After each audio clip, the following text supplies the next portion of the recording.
terrorist groups continue committing breaches of the ceasefire announced by the General Command of the Army and Armed Forces.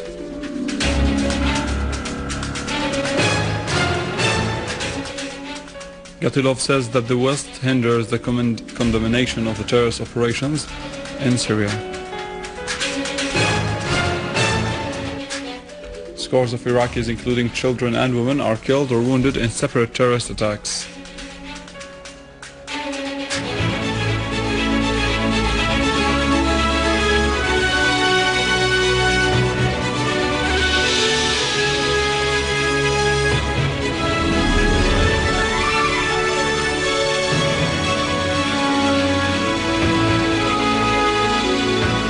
Good afternoon and happy Eid. Russia has asserted that the Syrian army is facing the armed opposition groups that constantly receive different kinds of assistance from foreign parties, which increase armed operations carried out by these groups, worsened by the suffering of civilians, and even complicate more than the situation in the country. Spokesperson of the Russian Foreign Ministry, Alexander Lukashevich, said in a press conference held in Moscow that the extremist groups are deliberately carrying out actions to undermine stability in Syria and to thwart any hope to reach a solution for the crisis, adding, "What arouses worry is the increasing terrorist acts that took place in different parts of the country." Lukashevich announced that talks to be held next Monday between Lavrov and Al-Akhdar al-Ibrahimi will tackle the possible practical steps to reach a quick solution to the crisis, pointing out that Russia is completely confident that collective action in this respect is underway based on the Geneva document. Russian Deputy Foreign Minister Gennady Gatilov stressed that the Syrian armed opposition has thwarted Eid al-Adha truce and is obviously heading towards proceeding with violence. Russia's Today website quoted Gatilov as saying that the West hindered condemning the terrorist operations which occurred on the first day of Eid al-Adha holiday in Damascus at the Security Council. Gatilov was referring to the car bomb explosion which took place on Friday in Defeshok area to the south of Damascus city. The explosion that resulted in the death and injury of a number of citizens. The Russian Itar-Tass news agency earlier reported that Russia on Friday submitted to the Security Council a draft statement condemning the terrorist act which was carried out in Damascus on the first day of the Eid, in violation of the truce which the Syrian army committed to. Itar-Tass added that the Security Council did not endorse Russia's draft statement because of the stance of the country which the agency did not name. The agency said that the country attributed its stance to what it called the lack of information regarding the terrorist act, noting that the delegation of this country insisted on that it is not necessary to issue a statement on one single incident. Itar-Tass clarified that the Russian draft included condolences to the families of the terrorist blast victims and stressed on the Security Council's adherence to the combating of terrorism in all its forms according to the commitments of the UN Charter.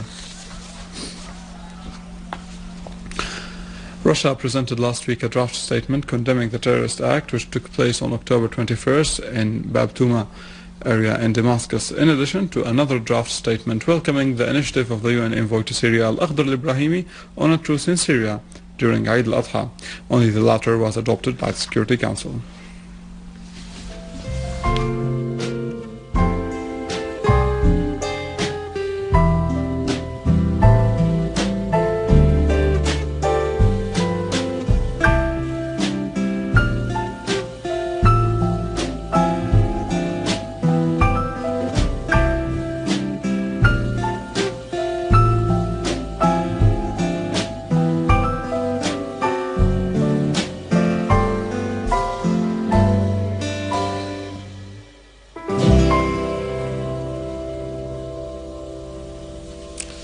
In a new violation of the declaration of the suspension of military operations during the period of Eid al-Adha, the armed terrorist groups blew up a car bomb this morning in front of the Syriac church on the main road in the city of Deir ez-Zor.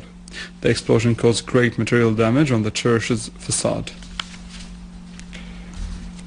The General Command of the Army and the Armed Forces said that the armed terrorist groups continued to commit breaches of the ceasefire announced by the General Command. In a statement, the General Command said that many breaches occurred on Friday afternoon in Damascus countryside, Daraa, Homs, Aleppo, Deir ez-Zor and other Syrian cities. The General Command affirmed that the armed forces are still carrying out their duties of confronting these groups as per the declaration issued by the General Command of the Army and the Armed Forces on October 25, 2012. Earlier, the General Command of the Army and the Armed Forces said that the armed terrorist groups attacked several military posts on Friday till 12:30 p.m. In a statement, the General Command considered the attacks as a clear violation of the announcement of suspending of all military operations, which the command adhered to on October 25th. The General Command added that in accordance with the statement issued by the command, the armed forces are firing back and confronting the armed terrorist groups. The Health Minister Dr. Saeed al-Naif announced that the terrorist explosions that are being carried out by armed groups across the country are targeting the lives of the innocent people, and this only serves the enemies of the homeland. He also pointed out that the cohesion of the Syrian people will foil all the attempts being made by terrorists at all sites. The Minister of Health toured the Damascus hospital. He met with the victims of the terrorist explosion that took place in Dafashok in Damascus countryside, during which he affirmed that most of the victims were children and they were receiving medical care in the surgery and emergency units of the hospital. The minister also pointed out that the hospital staff is ready to offer all medical services as soon as possible to anyone who needs it, and that the majority of the patients in the hospital are in stable conditions. The minister added that all the staff were on call after the explosion, even those who took holiday vacations. Earlier, the health minister inspected medical services provided in a number of hospitals and health centers that are on duty during Eid al-Adha holiday, including the Red Crescent hospitals, Al-Basel Cardiology Center in Dumar and Zuhair Hubbi Center in Al-Maysat. In a statement during his tours, Al-Naif underlined the difficult circumstances affecting the health sector in Syria, which was sabotaged by terrorists, leading to the martyrdom of 45 health sector workers and the wounding of 64, in addition to putting 21 hospitals and 115 health centers out of order. The minister affirmed that the health ministry is working along with other sides to rehabilitate as many hospitals and health centers as possible, asserting that his ministry is working constantly to provide health services to citizens despite the growing pressures. In Aleppo, the security forces uncovered a terrorist hideout in the Al-Siryan area and confiscated weapons and ammunition, including 2 sniper rifles, 2 RPG launchers and 6 rounds of sniper rifles, and a number of magazines, defensive grenades and Molotov cocktails. Major General Fahad Jassim Al-Fraish, Deputy Commander-in-Chief of the Army and Armed Forces and Minister of Defense, yesterday visited the wounded soldiers in Tashrim Military Hospital. Major General Al-Fraish, accompanied by senior military officers, inspected the condition of the injured soldiers, hailing their courage, high spirits and readiness to preserve the security and stability of the homeland. For their part, the injured soldiers expressed thanks to the leadership for its keenness on inspecting their situation and needs. Military field leaders visited martyrs, cemeteries and laid wreaths of flowers on behalf of President Bashar al-Assad, Commander-in-Chief of the Army and Armed Forces, while the military bands played the music of the martyrs and the farewell. Minister of Interior General Muhammad Al-Sha'ar visited wounded police officers and personnel at the police hospital, listening to their stories about how they were injured. Al-Sha'ar wished the wounded a quick recovery and asked the medical staff to provide them with the best care possible.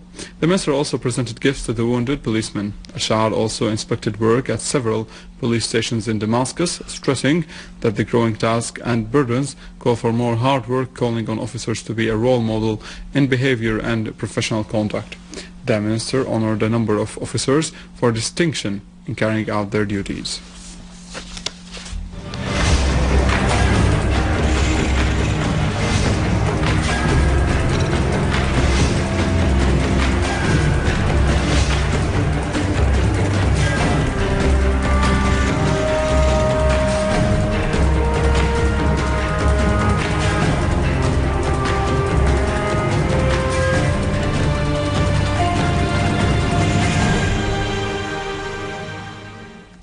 the People's Kurdish Committees issued a statement in which they denounced the heinous terrorist attack which targeted children in the Fishhook in Damascus. The statement released by the committees affirmed that this criminal act proves the culture of blood and death of these terrorist groups and the rejection of all calls for resolving the crisis peacefully through dialogue.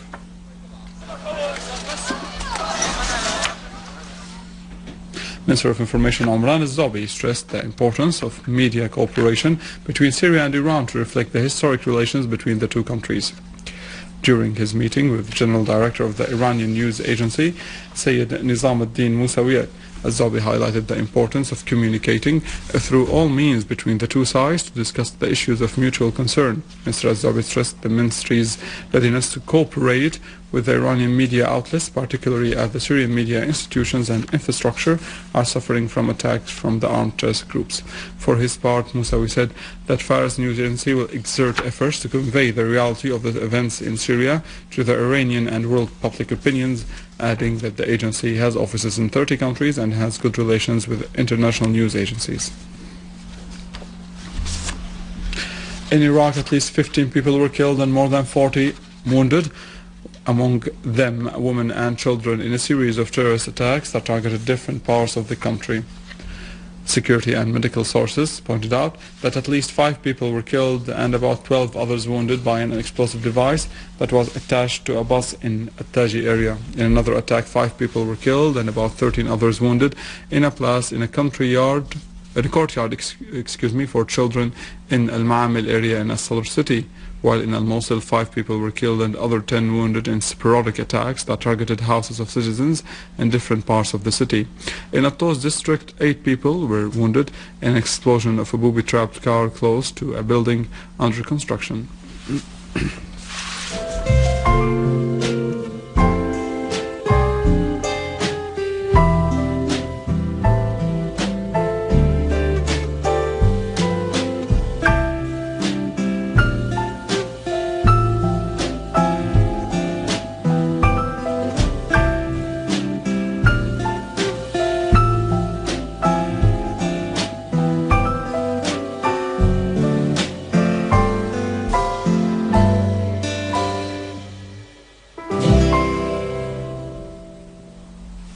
And with this we come to the end of our news for today. Stay with us after the break. Khalid Saqabani has the latest in economy. For more information, visit our website in English, www.syriaonline.sy.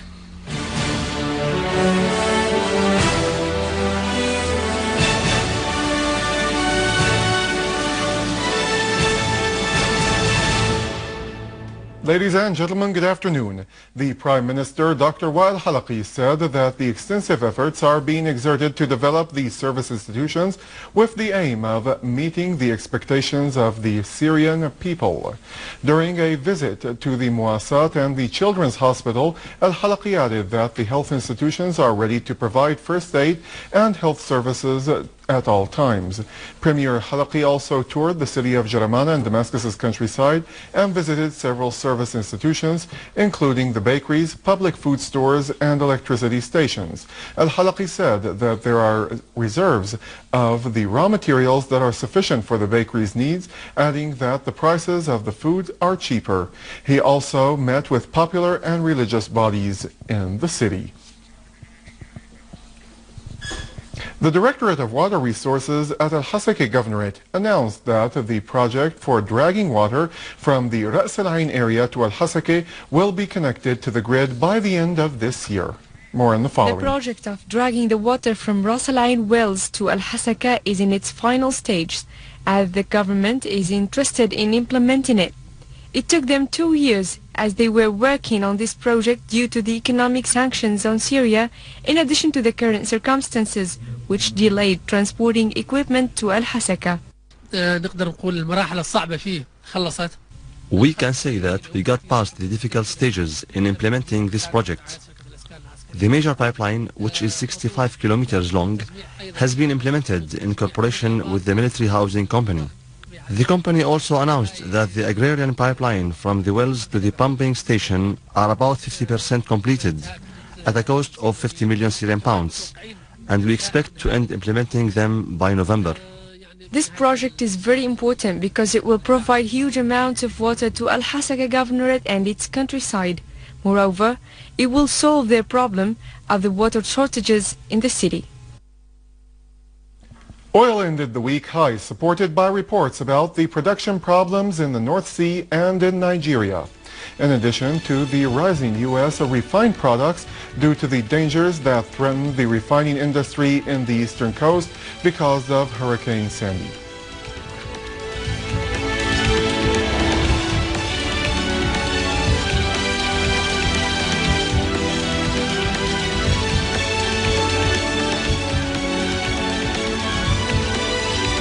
The U.S. stocks slumped for the week with the Standard & Poor's 500 index heading towards the first monthly decline since May, as many companies reported disappointing quarterly results, and the forecast Japan stocks as well fell, and the Nikkei index pairing a 3-week advance after the yen has strengthened from the 4-month low and companies reported disappointing earnings.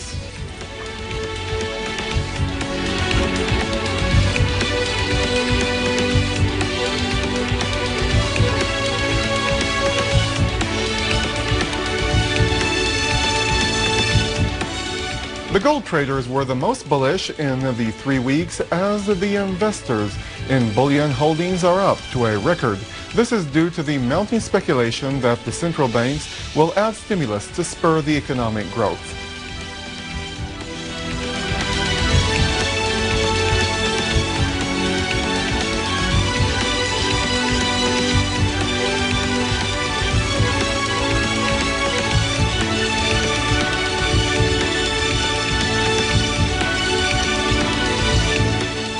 Now, ladies and gentlemen, here's a look at the main exchange rates according to the bulletin that is being issued by the Central Bank of Syria.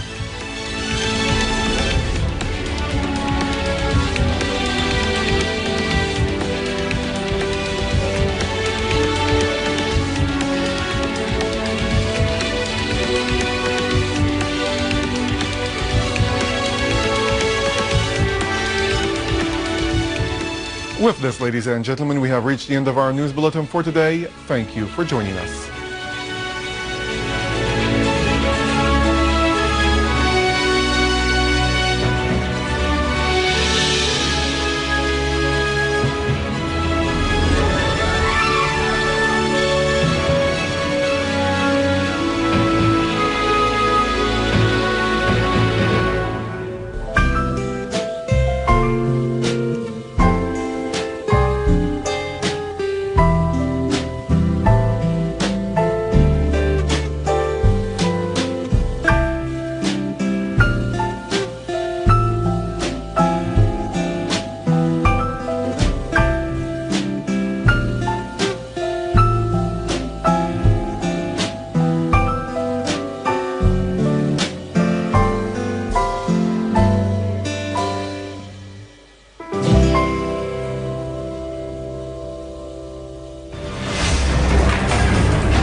Les groupes terroristes armés violent l'arrêt des opérations militaires pour la deuxième journée consécutive.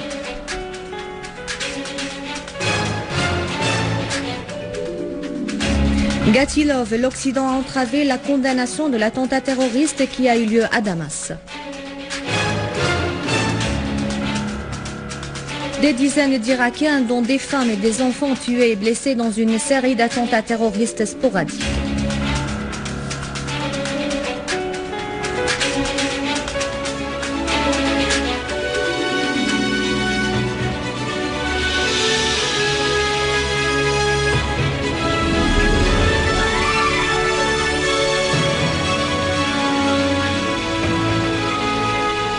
Bonsoir et bonne fête à tous et à toutes. Les détails du journal. Le porte-parole du ministère russe des Affaires étrangères, Alexandre Loukachevitch, a affirmé que l'armée arabe syrienne affronte les groupes de l'opposition armée qui reçoivent toutes sortes d'aides de l'étranger, ce qui leur permet d'accentuer leurs opérations armées, augmentant ainsi la souffrance des civils et rendant la situation extrêmement compliquée. Lors d'une conférence de presse tenue hier à Moscou, Loukachevitch a évoqué l'escalade des actes terroristes dans les différentes villes syriennes, estimant que les forces extrémistes sont en train de commettre délibérément des actes visant à déstabiliser la Syrie. Lundi, nous attendons l'émissaire spécial de l'ONU, Lakhdar l'Ibrahimi, qui effectuera une brève visite à Moscou, a indiqué le diplomate russe, ajoutant que l'Ibrahimi discutera avec le chef de la diplomatie russe, Sergei Lavrov, des démarches à entreprendre pour désamorcer la crise en Syrie. Selon Loukachevitch, la Russie estime que l'action collective pour parvenir au règlement de la crise en Syrie doit se baser sur le document de Genève. Le ministre ou le vice-ministre russe des Affaires étrangères, Gennady Gatilov, a révélé que l'opposition syrienne a contrecarré la décision d'arrêter les opérations militaires. Le diplomate russe a indiqué sur son compte Twitter qu'il est clair que l'opposition se dirige désormais vers une escalade des violences. Gatilov a ajouté que l'Occident a entravé la condamnation au Conseil de sécurité de l'ONU de l'attentat terroriste qui a eu lieu hier à Damas et qui a fait 5 tués et 32 blessés, dont des femmes et des enfants, qualifiant l'attentat de violation flagrante de l'arrêt des opérations militaires proclamé par le commandement général des forces armées syriennes à l'occasion de Eid al-Adha. L'agence Intertas a signalé que la Russie avait présenté hier au Conseil de sécurité de l'ONU un projet de déclaration condamnant l'acte terroriste qui a eu lieu à Damas. Néanmoins, le Conseil n'a pas adopté ce projet en raison de l'opposition d'un seul État, a ajouté l'agence, sans préciser de quel État s'agit-il. L'agence a indiqué que la délégation de cet État a justifié son objection par le manque d'informations à propos de l'acte terroriste. Selon Intertas, le projet de déclaration russe contenait des condoléances aux familles des victimes de l'attentat et une insistance sur l'attachement du Conseil de sécurité à combattre le terrorisme sous toutes ses formes, conformément aux obligations de la Charte des Nations Unies.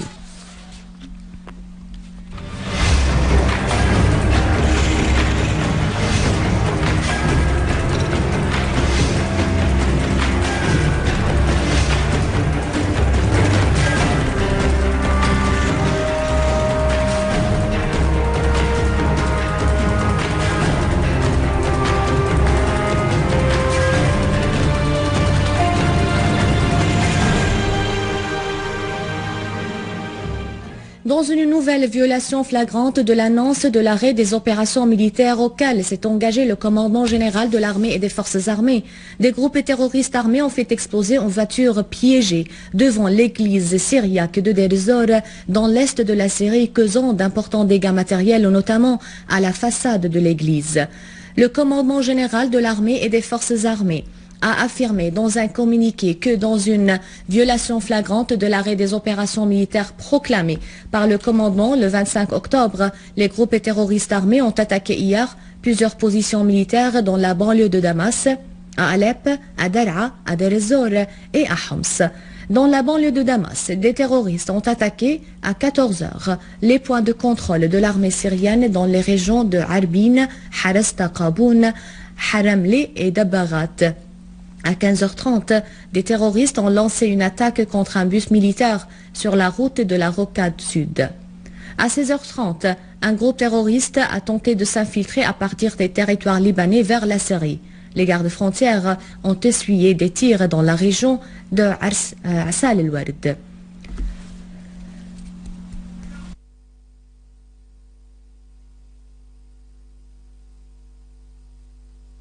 Et à 17h30, un groupe terroriste a fait exploser une voiture piégée à Daf el-Shok près de la mosquée de Omar ben al-Khattab. À 19h50, des terroristes ont tiré sur un point de contrôle de l'armée. Et à 13h, un groupe terroriste a fait exploser un engin explosif contre une patrouille militaire appartenant à la police militaire sur la route de l'aéroport d'Alep. Et à 14h, des terroristes ont tiré en direction d'une position de l'armée syrienne à Al-Amiriya. À 16h, un groupe terroriste a attaqué des militaires stationnés dans la caserne de Hanano. Et à 19h45, un autre a lancé une attaque contre le point de contrôle de Qasr al-Adli, le palais de justice.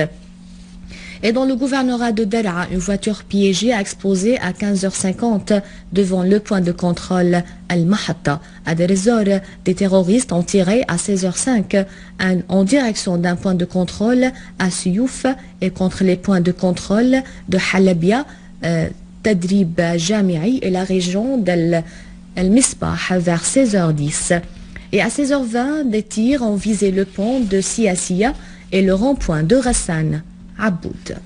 Auparavant, des groupes terroristes avaient tenté de s'infiltrer à partir des territoires libanais et ont tiré en direction des gardes-frontières dans la région de Tel Kalach à Homs.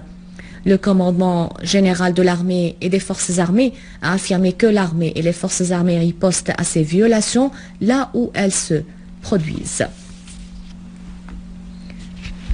À l'occasion de la fête de l'Adha, le général Fahd Jassim El-Frej, ministre de la Défense et commandant général adjoint de l'armée et des forces armées, a visité les hôpitaux militaires pour se rassurer de l'état de santé des officiers et des soldats de l'armée et leur souhaiter un prompt rétablissement. Le ministre de la Défense a félicité les membres de l'armée arabe syrienne de leur courage et a hautement salué leur sacrifice au service de leurs concitoyens et de la souveraineté de leur patrie. De même, le général Fahd El-Frej a remercié les médecins de l'armée de leur sens du devoir et a mis en exergue leur rôle décisif dans le soutien des blessés. Enfin, le ministre de la Défense, représentant du président Bachar al-Assad, a rendu visite au tombeau des martyrs qui ont offert leur vie pour la défense de l'honneur du peuple syrien et de la Syrie. Des couronnes de fleurs ont décoré leur tombeau au son des hymnes nationaux.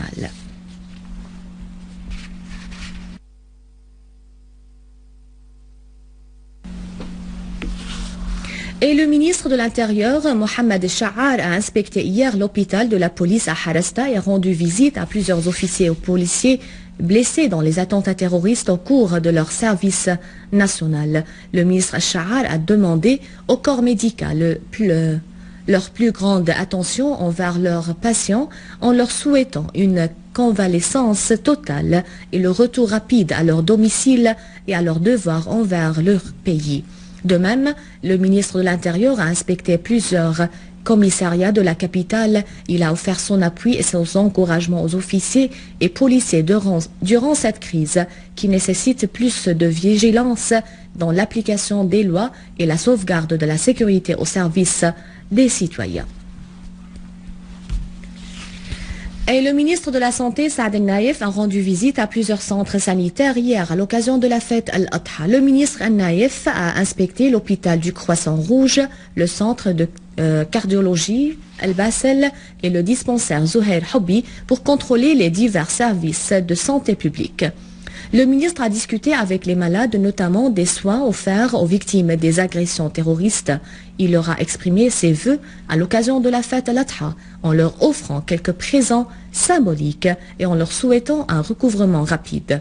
Ensuite, le ministre de la Santé a inspecté les stocks des médicaments et le bon fonctionnement des équipements de cardiologie en donnant ses directives pour parer le manque en appareils de soins cardiologie et les mettre gratuitement à la disposition des malades dont l'état de santé nécessite l'usage de ces appareils sans être en mesure de s'en équiper sur le marché.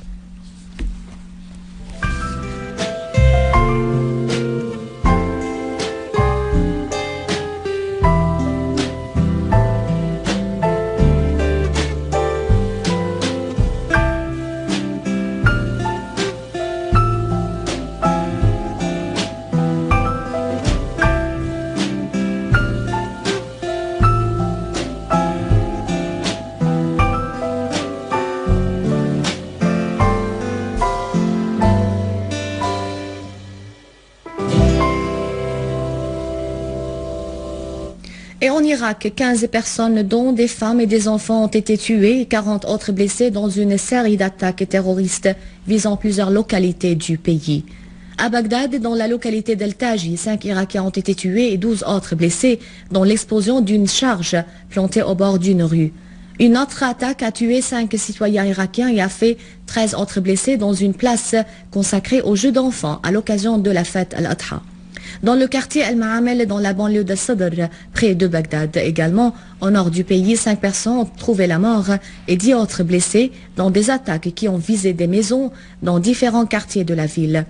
Au gouvernorat Atoz, 8 personnes ont été blessées dans l'explosion d'une voiture piégée près d'un immeuble en cours de construction.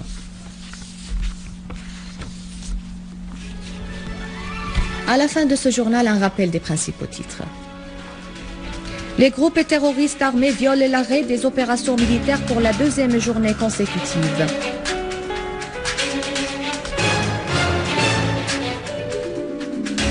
Gatilov, l'Occident a entravé la condamnation de l'attentat terroriste qui a eu lieu à Damas.